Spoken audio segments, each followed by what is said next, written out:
Cash floor একটা অঙ্কে দেখা যাচ্ছে যে share capital, reserve and surplus, long term borrowing, trade payable আর short term provisions for tax. এটা হলো শিডিউল 3-র মডার্ন ফরম্যাট যেটা আছে। শিডিউল 3-র যে রিভাইজড ফরম্যাট, আবার শুধু শিডিউল 3 না, এটা হচ্ছে লেটেস্ট ফরমেশন অফ শিডিউল 3। আর অ্যাসেটের মধ্যে এখন আর ফিক্সড অ্যাসেট বলে শব্দটা লেখা থাকবে না, লেখা থাকবে নন কারেন্ট অ্যাসেট, সেখানে পিপিই বলে একটা গল্প থাকবে। ওকে, প্রপার্টি প্ল্যান্ট অ্যান্ড ইকুইপমেন্ট বলে একটা জিনিস থাকবে, আর সেখানে কত টাকা প্রপার্টি প্ল্যান্ট অ্যান্ড ইকুইপমেন্ট আছে আর কত টাকা নন কারেন্ট ইনভেস্টমেন্ট আছে সেটা হবে। এই প্রত্যেকটার জন্য একটা না একটা করে শিডিউল থাকতে পারত, একেবারে notes number, notes to account. আর নোটস টু অ্যাকাউন্ট মাত্র একটা আছে, তার মানে কোথায় কোথায় গিয়ে আমরা শিডিউলটাকে খুঁজবো? রিজার্ভ অ্যান্ড সারপ্লাসের আন্ডারে কোনো শিডিউল নিচে থাকবে অঙ্কটা, সেটা দেখব। ফাইন। এছাড়া কী কী আছে? Current investment, marketable securities, inventories, trade receivables, cash and bank. পাক্কা? নোটস টু অ্যাকাউন্টসে আছে জেনারেল রিজার্ভ আর profit and loss, balance in the statement of PL দেওয়া আছে, এরকম ধরনের। তাহলে একটাই মাত্র নোটস টু অ্যাকাউন্টস আছে, ছোটো করে অঙ্কটা নেওয়া হয়েছে। এবার আমি নিচের গল্পগুলো কী কী আছে দেখা যাক। Investment costing 8,000 rupees sold at a profit of 500 rupees. তাহলে 8,000 টাকার জিনিস 500 টাকা লাভে বিক্রি হলে ক টাকা দিয়ে বিক্রি হয়েছে রে? 8,500 টাকা দিয়ে। ফাইন, কথা বলতে কি অসুবিধা আছে কোনো? জোরে বলবে চয়েস হবে। Provision for tax during the ইয়ার 9,000 টাকা করা হয়েছে, রাইট? প্রভিশন ফর ট্যাক্স ওরা 9,000 টাকা এবারে আরও করেছে। Next, may during the year তো আছে।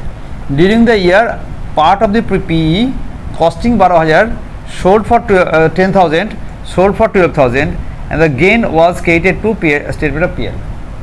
তো 2,000 টাকা লাভ হয়েছিল, সেটাকে নিয়ে গিয়ে ওরা পিএলে ঢুকিয়েছে। 10,000 টাকার মাল 12,000 টাকা বিক্রি করেছে। ইন্টারিম ডিভিডেন্ড পেড করা হয়েছিল 40,000 টাকা। এই ইন্টারিম ডিভিডেন্ডটা এখানে কোথাও দেখানো নেই। পাক্কা?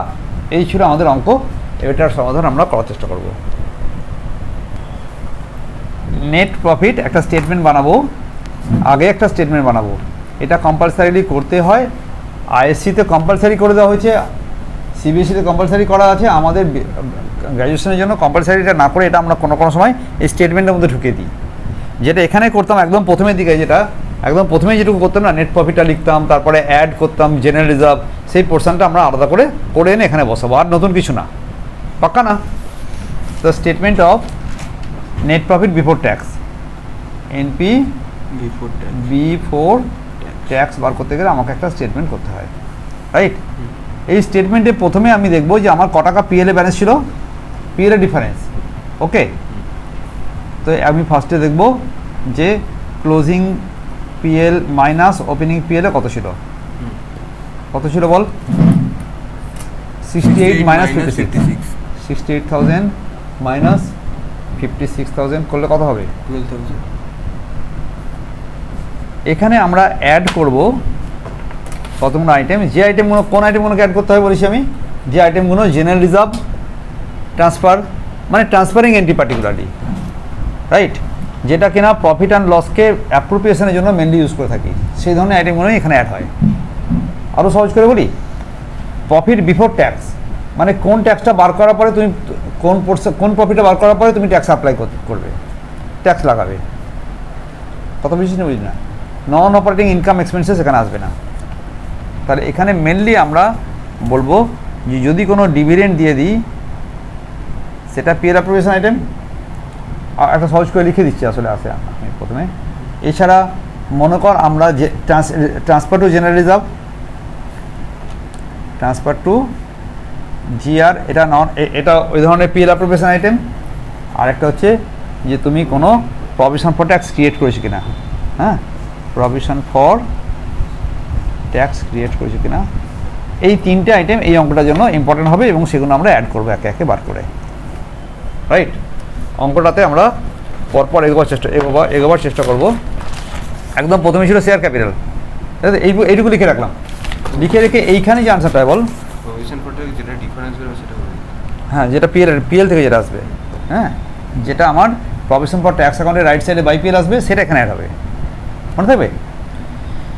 এই আইটেমটা যে ফিগারটা বেরোবে এটা দিয়ে আমরা এখানে অঙ্কটা করব। সেখানে লিখবো নেট প্রফিট বিফোর ট্যাক্স। অঙ্ক দেখা যাচ্ছে এখানে। সেখানে লিখবো কি? নেট প্রফিট বিফোর ট্যাক্স, এই যে ফিগারটা বেরোবে সেই ফিগারটা এখানে বসাবো। মানে এই ফিগারটা এখানে করতাম, সেটা না করে বাইরে থেকে করে আনছি। আর কোনো অসুবিধা কারোর জন্য? রাইট তো, কোনো অসুবিধা কিছু? তাহলে এগোতে গেলে আমরা বলছিলাম যেটা, যে তাহলে তুমি বলো তোমার এখানে 12,000 টাকা হয়েছিল, রাইট? একটা একটা করে আইটেমকে ধরে ধরে এগোবো যে আমরা কী করে কাজ করতে পারি। থাক, ওটা একটু পরে দেখছি। আগে বল শেয়ার ক্যাপিটাল কত ছিল, কত হয়েছে? 4,50,000 আছে, তা নো চেঞ্জ। রিজার্ভ অ্যান্ড সারপ্লাসের মধ্যে 78,000। এই যে এটা আমরা নোটে গেলাম, নোটে গিয়ে দেখলাম যে এই পোর্শনটা আমার করা হয়ে গেছে 12,000 টাকা। আর এইখানে কি হয়েছিল, জেনারেল রিজার্ভ ছিল কত আগে? 3 লাখ, এখন কত হয়েছে? 3,10,000। তাহলে কত চেঞ্জ হলো? 10,000 টাকা জেনারেল রিজার্ভ বাড়লো। এটা এখানে করলাম 10,000 টাকা জেনারেল রিজার্ভ, আমরা এখানে 10,000 টাকা বসিয়ে দিলাম, চলবে? তাহলে একটা একটা করে আইটেম এগোচ্ছি যেখানে জেনারেল রিজার্ভটা করা হলো। লং টার্ম বড়োয়িং, এই বাচ্চারা বলো, লং টার্ম বড়োয়িং আগে কিছু ছিল না, এখন 2,70,000 হয়েছে। কোন অ্যাক্টিভিটি? লং টার্ম বড়োয়িং, ফিন অ্যাক্টিভিটি। তো তুমি ফিন অ্যাক্টিভিটিতে যাও আর এখানে লেখো যে লং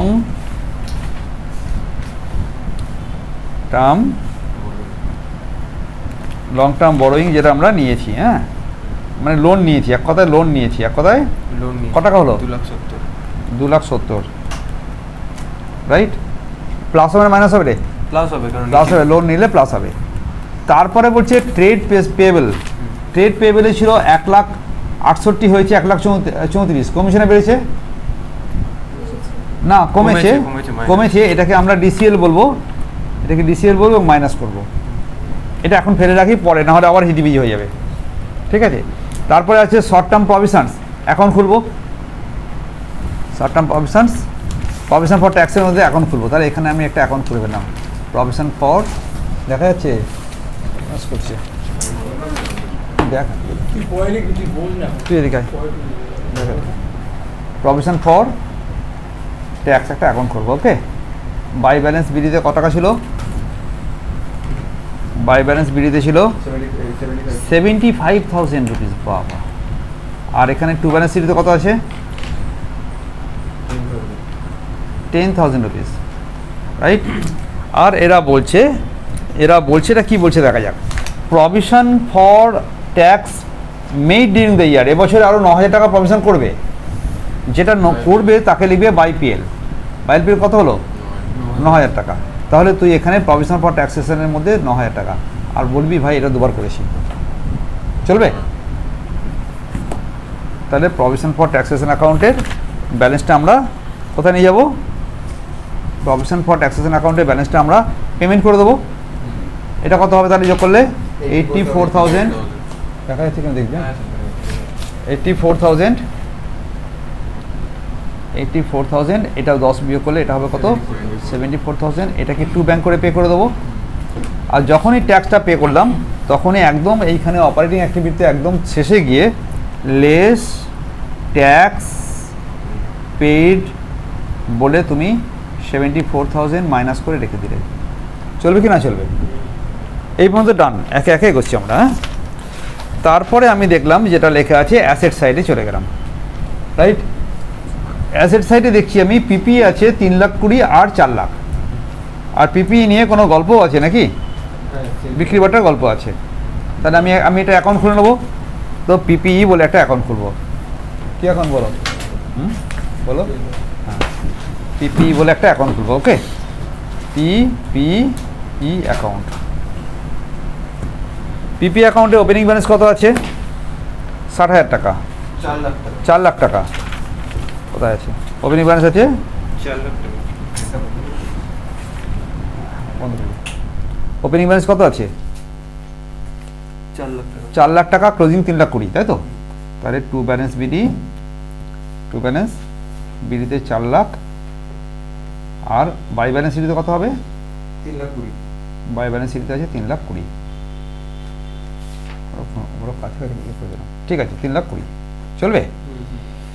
এর সঙ্গে সঙ্গে দেখি তো এটাতে কি বলছে। এটা during the year, during the ইয়ার কি হয়েছে বলো? পিপিই কস্টিং 10,000 সোল্ড ফর 12,000, তাহলে আমি এখানে একটা বাই ব্যাংক দিয়ে বিক্রি করে দেবো। ক টাকা দিয়ে বিক্রি করবো?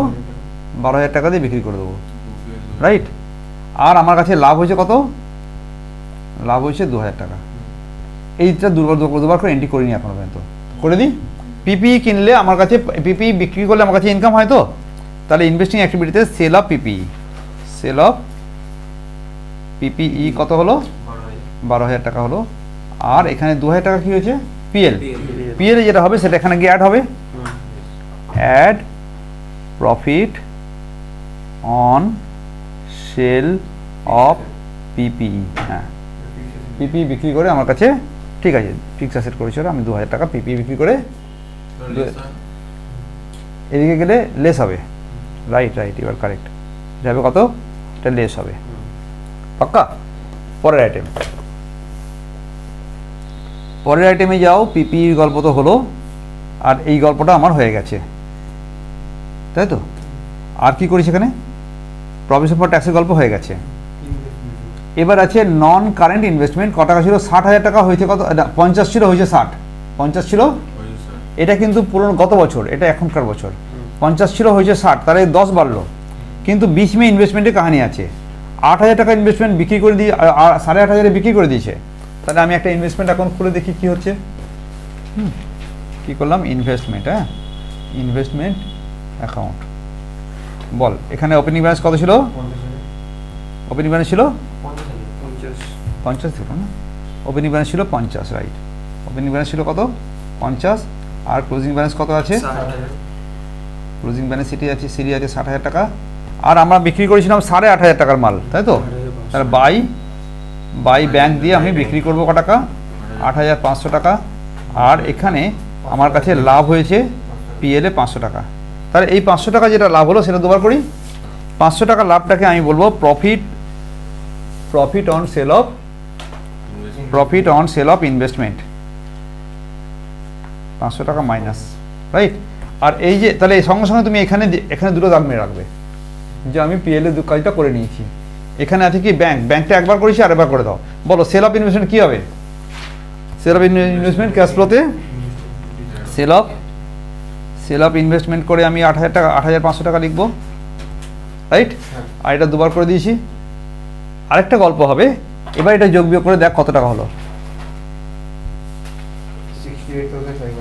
68,500 ডিভাইস কত? 18,000। এটাকে আমরা বলবো টু ব্যাংক দিয়ে পারচেস, টু ব্যাংক দিয়ে ব্যাকেটে পারচেস হলে আমি নিশ্চয়ই ক্যাশ ফ্লোতে গিয়ে ইনভেস্টিং অ্যাক্টিভিটিতে পারচেস অফ ইনভেস্টমেন্ট করে আমি মাইনাস 18,000 করে দেবো, রাইট। এই পর্যন্ত এখনো পর্যন্ত আমরা করেছি, যেখানে ইনভেস্টমেন্টের গল্পটাও হয়ে গেল এবং এখানেও আমরা আপ টু ইনভেস্টমেন্ট পর্যন্ত করেছি। পরে নিচের দিকে যাচ্ছি, আরও দেখলাম কারেন্ট ইনভেস্টমেন্ট মার্কেটেবল সিকিউরিটিজ। এই মার্কেটেবল সিকিউরিটিসটা ক্যাশ অ্যান্ড ক্যাশ ইকুইভ্যালেন্টের আন্ডারে পড়ে এবং এটা ক্যাশের ব্যাংক করবো, তাই তো করেছি। এটা দেখে নাও, মার্কেটেবল সিকিউরিটিজ 17 আর 19, রাইট। এটাকে আলাদা করে ট্রিট করতে হয়। ইনভেন্টরি বলো আগে, হ্যাঁ আগে ইনভেন্টরি হোক।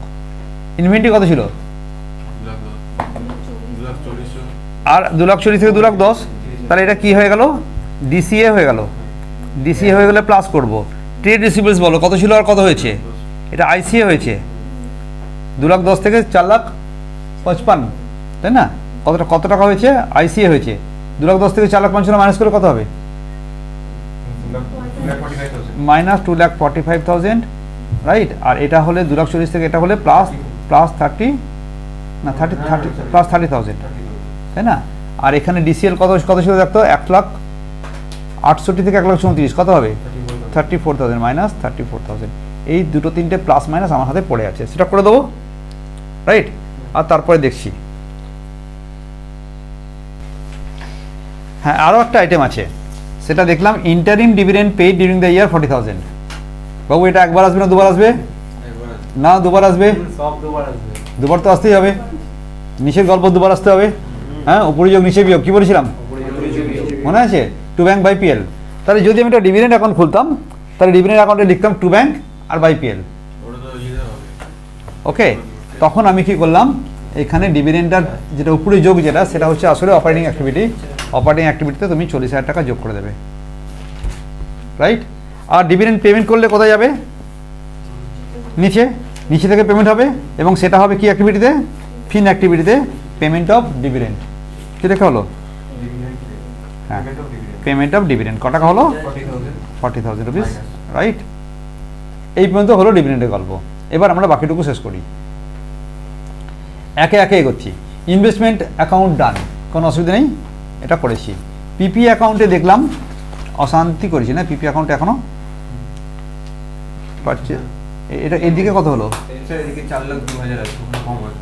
এখানে 4,02,000 আসবে, ওখানে ডেট 4,02,000, রাইট? এখানে 4,02,000, 4,02,000, ডিফারেন্স কত হয়ে গেল? 70,000 টাকা যে ডেপ্রিসিয়েশন ইয়ে হলো, এটা কি হতে পারে? অ্যাসেট কেন কমে? ইদার বিক্রি করেছি অথবা ডেপ্রিসিয়েশন। যেহেতু বিক্রির গল্পটা বলে দিয়েছি অলরেডি, তাই আমরা মনে করবো it is assume to be depreciation. তাহলে ডেপ্রিসিয়েশন হয়ে গেল 70,000 টাকা। একবার হলে হবে না, এটা পিএলে যাবে তো আর একবার। তাহলে পিএলে যাওয়ার জন্য অপারেটিং অ্যাক্টিভিটিতে প্লাস করব। তাহলে এখানে লিখলাম ডেপ্রিসিয়েশন অন কি? পিপি। পিপি ডেপ্রিসিয়েশন হলো কত টাকা? 70,000 টাকা। চলবে না? না চলবে। এটা কি হবে? অ্যাড করলাম এটা, হ্যাঁ, এটা অ্যাড করলাম করে আমি পিপি অ্যাকাউন্টটা ডান করে দিলাম। বাকিগুলো তাকে করে দিয়েছিলাম নাকি? পিএল 2,000 টাকা করেছিলাম তাকে, আর এইখানে ব্যাংকে 12,000 টাকাটাও করে দিয়েছিলাম। এই দুবার করে দাগ মেরে রাখবে একটা করে, ছোট্ট করে। প্রভিশন ফর ট্যাক্সে কী হয়ে গেল? 9,000 টাকা। আর এখানে ব্যাংকে 74,000 টাকা ট্যাক্স পে করেছি, এটা দুবার দাগ নেই এখানে করে। ব্যাংকে দুবার করে দিয়ে 74,000 টাকা পেমেন্ট করেছি, আর 9,000 টাকাটা আমাকে একেবারে এখানে অ্যাড করতে হবে। 9,000 টাকা প্রভিশন ফর ট্যাক্স অ্যাড করেছি, এটা দুবার হয়ে গেছে। এইবারে পরে এর উত্তর ক টাকা হলো? 12 প্লাস 40 প্লাস কত? 71। ওকে, হায়ার ক্লাসে যারা ইনডাইরেক্ট মেথডে করবে তারা এই 71টা এখানেই করতে পারতাম, যোগ বিয়োগটা, আর কিছু তফাৎ করিনি। এই 71,000টা আমরা জাস্ট 71,000টা এখানে করতে পারি। তাহলে 71,000, রাইট?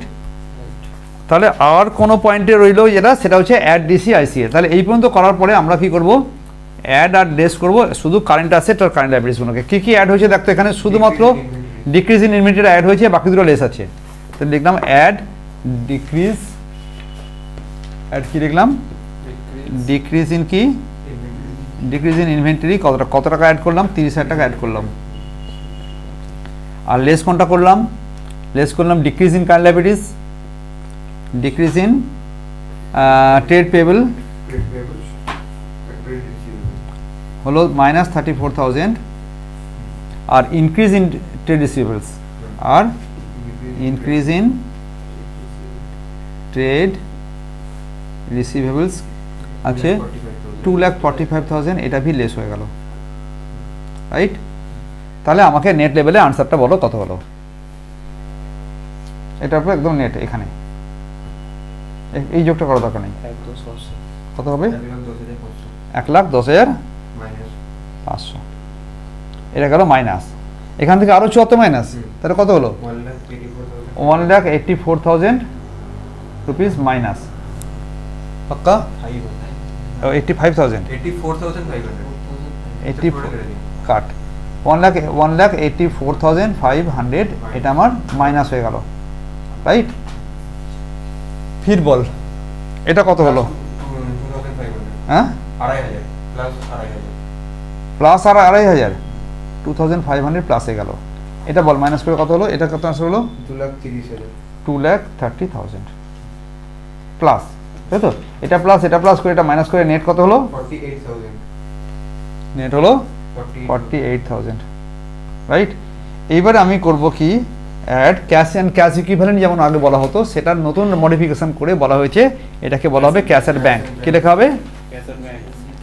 এটাকে opening cash and cash bank বলা হবে। এরকম net increase in WC, net একদম সব মিলিয়ে বলা হবে নেট ইনক্রিজ বা ডিক্রিজ যা কিছু হবে। যেখানে কম, যেটা মাইনাস উত্তর লিখতাম তাহলে নেট ডিক্রিজ লিখতাম। এখন কি লিখবো? নেট, যদি ইনক্রিজ ডিক্রিজ না লিখবি তো লিখবি নেট ক্যাশ ফ্লো। ওকে, এখানে আমার একদম মেথডিক্যালি মডার্ন মেথড করতে গেলে net increase in cash and bank balance, cash and bank balance. তাহলে আমাকে দেখতে হবে যে এইটার সঙ্গে অ্যাড করব opening cash and bank balance, cash and bank, আর ক্যাশ এখানে লিখবি না, ওকে। যদি আমি একদম S2-তে না S3-তে কি S3-র মধ্যে আরও কী কী চেঞ্জ এনেছে, S3 মডিফাইড করা হয়েছে, হ্যাঁ S3-তেই চেঞ্জ করা হয়েছে, সেখানে লিখবো cash and bank balance at the beginning of the year, right, cash and bank at the beginning. তা আমার কাছে ক্যাশ অ্যান্ড ব্যাংক কত আছে দেখতে হবে অঙ্কটার মধ্যে দেখতে পাচ্ছি না আমি, যেটা ক্যাশ অ্যান্ড ব্যাংক আছে 1,30,000 টাকা। আর এইখানে একটা জিনিস আছে যেটাকে বলা হয় marketable securities. What is that? This is marketable securities. তাহলে 1 লাখ, এই 19 আর এই 1,30,000 যোগ করে কত হলো? 1,49,000। 1,49,000 হচ্ছে আমার opening cash and balance, cash and bank balance 1,49,000। তাহলে আগে কত ছিল বল? 1,30,000 প্লাস মার্কেটেবল সিকিউরিটি, মনে রাখতে হবে, এটাই মাত্র যোগ হবে। Cash balance, bank balance and marketable সিকিউরিটিজকে এক কথায় বলে ক্যাশ অ্যান্ড ইকুইভ্যালেন্ট, সেটাই এখন নতুন নাম চেঞ্জ করে ক্যাশ অ্যান্ড ব্যাংক ব্যালেন্স বলা হবে, রাইট। এখন যোগ করলে উত্তর কত হলো? 1,97,000। আর ব্যালেন্স শিটে দেখে নেবো যে এইখানে 18 আছে, এখানে 17 আছে, এটা যোগ করলেও আমার কাছে 1,97,000 হচ্ছে কিনা, তখন আমরা বলবো মাই সাম ইজ কারেক্ট। এখানে লিখলাম ক্লোজিং লিখি না, লিখবি এরকমভাবে যদি ভালো পুরো নম্বর পেতে চাস, cash and bank balance at the end of the year. Closing opening শব্দটা ব্যবহার করবে না, এক্স্যাক্টলি যখন ফরম্যাট ফলো করবো পুরোপুরি ফরম্যাট ফলার চেষ্টা করবো।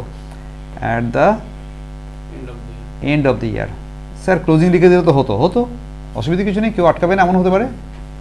অফ দি ইয়ার হলো 1,37,000, 1,97,000, ওকে।